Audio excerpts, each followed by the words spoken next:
राधे राधे प्रिय भक्तों, जय एकादशी व्रत कथा इस प्रकार से है। गंडीवधारी अर्जुन ने कहा, हे भगवान, अब कृपा कर आप मुझे माघ मास के शुक्ल पक्ष की एकादशी के संबंध में भी विस्तार पूर्वक बताएं। शुक्ल पक्ष की एकादशी में किस देवता का पूजन करना चाहिए, इस एकादशी के व्रत की क्या कथा है, इसे करने से किस फल की प्राप्ति होती है। भगवान श्री कृष्ण ने कहा, हे अर्जुन, माघ मास के शुक्ल पक्ष की एकादशी को जया एकादशी कहते हैं। इस एकादशी के उपवास से मनुष्य भूत प्रेत पिशाच आदि की योनि से छूट जाता है।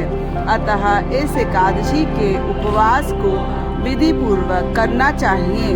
अब मैं तुमसे जया एकादशी व्रत की कथा कहता हूँ, ध्यान पूर्वक श्रवण करो। एक बार देवताओं के राजा इंद्र नंदन वन में भ्रमण कर रहे थे। चारों तरफ किसी उत्सव का सा माहौल था। गंधर्व गा रहे थे और गंधर्व कन्याएं नृत्य कर रही थीं। वहीं पुष्पवती नामक गंधर्व कन्या ने माल्यवान नामक गंधर्व को देखा और उस पर आसक्त होकर अपने भाव से उसे रिझाने का प्रयास करने लगी। माल्यवान भी उस गंधर्व कन्या पर आसक्त होकर अपने गायन का सुरताल भूल गया। इससे संगीत की लय टूट गई। संगीत का सारा आनंद बिगड़ गया। सभा में उपस्थित देवगणों को यह बहुत बुरा लगा। यह देखकर देवगण भी रुष्ट हो गए। संगीत एक पवित्र साधना है। इस साधना को भ्रष्ट करना पाप है। अतः क्रोधवश इंद्र ने पुष्पवती और तथा माल्यवान को श्राप दे दिया। संगीत की साधना को अपवित्र करने वाले माल्यवान और पुष्पवती, तुमने देवी सरस्वती का घोर अपमान किया है। अतः तुम मृत्युलोक में जाना होगा। गुरुजनों की सभा में असमंजस और लज्जाजनक प्रदर्शन करके तुमने गुरुजनों का अपमान किया है। इसलिए इंद्रलोक में तुम्हारा रहना अब वर्जित है। अब तुम अधम पिशाच असंयमी का जीवन व्यतीत करोगे।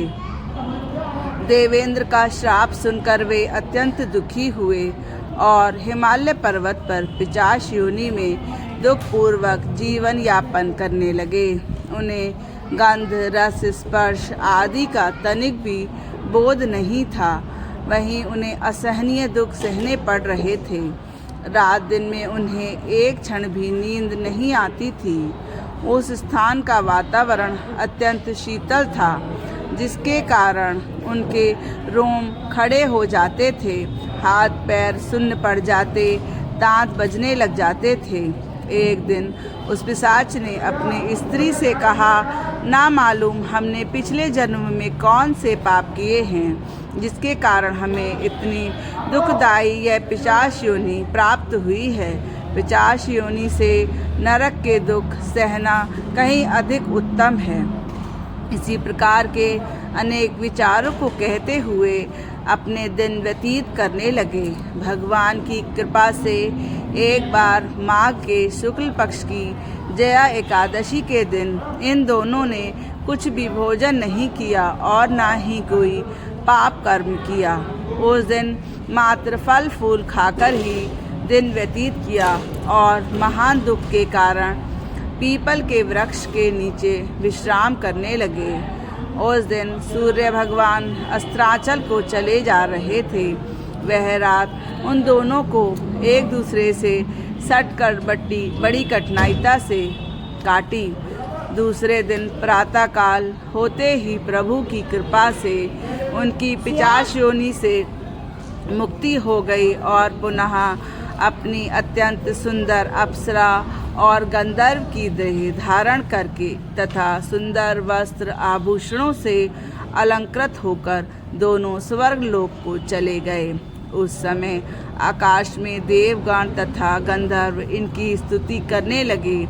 नागलोक में जाकर इन दोनों ने देवेंद्र को दंडवत किया। देवेंद्र को भी इन्हें इनके रूप में देखकर महान विस्मय हुआ और उन्होंने पूछा, तुम्हें पिशाच योनि से किस प्रकार मुक्ति मिली, इसका पूरा वृत्तांत मुझे बताओ। देवेंद्र की बात सुनकर माल्यवान ने कहा कि हे देवताओं के राजा, श्री हरि की कृपा तथा जया एकादशी के व्रत के पुण्य से हमें पिशाच योनि से मुक्ति मिली है। इंद्र ने कहा, हे माल्यवान, एकादशी व्रत करने से तथा भगवान श्री हरि की कृपा से तुम लोग पिशाच योनि को छोड़कर पवित्र हो गए हो, इसलिए हम लोगों के लिए भी वंदनीय हो गए हो, क्योंकि शिव तथा विष्णु भक्त हम देवताओं के वंदना करने योग्य हैं। अतः आप दोनों धन्य हैं। अब आप प्रसन्नतापूर्वक देवलोक में निवास कर सकते हैं। हे अर्जुन, इस जया एकादशी के उपवास से कुयोग को सहज ही मुक्ति मिल जाती है। जो मनुष्य इस एकादशी का व्रत कर देता है, उसको मानो सभी तप, यज्ञ, दान आदि के लिए पुण्य प्राप्ति होती है। जो मनुष्य श्रद्धापूर्वक जया एकादशी का व्रत करते हैं, वे अवश्य ही सहस्त्र वर्ष तक स्वर्ग में वास करते हैं। एकादशी व्रत कथा का सार इस प्रकार है। संगीत की देवी सरस्वती एक अलौकिक वरदान है। यह एक साधना है, एक विद्या है। इसकी पवित्रता का अवश्य ही ध्यान रखें। फिर जिस सभा में अपनों से बड़े गुरुजन आदि उपस्थित हो, वहाँ वाणी को संयम और मर्यादा को बनाए रखना चाहिए, ताकि गुरुजनों का अपमान ना हो, उनका सम्मान बना रहे। गुरुजनों का अपमान करने वाला मनुष्य घोर नरक का गामी होता है। बोलिए श्री कृष्ण भगवान की जय।